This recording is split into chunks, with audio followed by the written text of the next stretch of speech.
What is the question that I use to help disrupt thinking? Is it what, why, what if, or why not?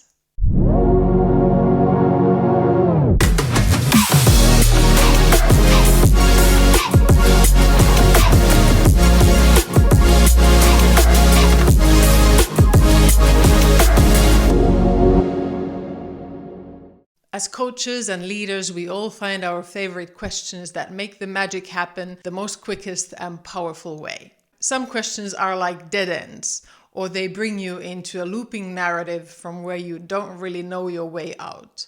And some questions help your mind to open up for something new, a new path. I call this the highway effect. Our brains are wired for comfort, not for change. The stories that we tell ourselves are often stories we've been telling ourselves for a very long time. It's like driving in a big, broad highway. Shifting consciously your thought is like taking an exit into an unpaved forest path. It will take a lot more effort to get through that, but it will take you to a totally different place than the highway ever could have. What if is my all-time favorite disruptive question, but maybe not in the way you might think. So let me share with you how I use what if question.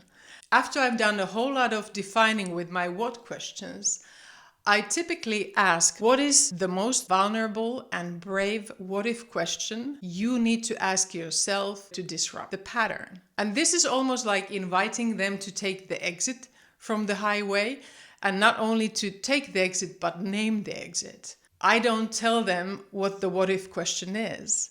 I let them reflect themselves and think, what is the bravest and the most vulnerable what if question I need to ask myself in order to disrupt this pattern? Let me share with you how this worked with me. Around 10 years ago, rainy Sunday, lots of popcorn, and at the end we watched Finding Nemo. And I found my new superhero, Dory. She had absolutely unbreakable spirit and braveness that she fueled with this just keep swimming narrative. But my mind was already worried about a meeting with a colleague next day.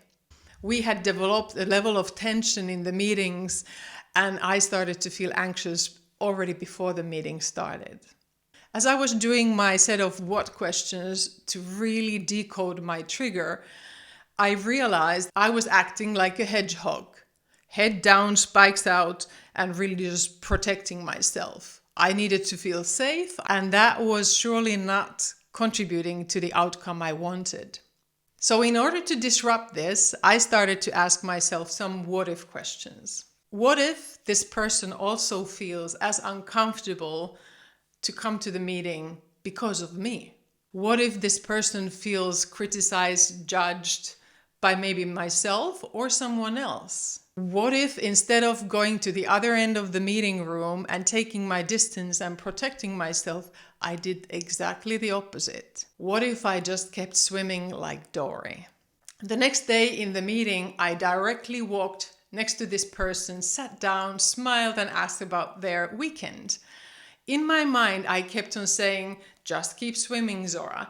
Just keep swimming. And in this person's mind, there surely was a question, has Zora changed her medication? The impact was that already in that meeting, the tension and the tone was different than before. And over time, my anxiety towards these meetings disappeared. So that is how I use the what if question to help disrupt people's emotional undercurrents, to help them think, what is the more unpaved forest path I need to go through in order to get out of this pattern? So what is your favorite coaching question? I'm sure you have tons of them. Share it in the comments below and let's exchange. Take care and see you next time.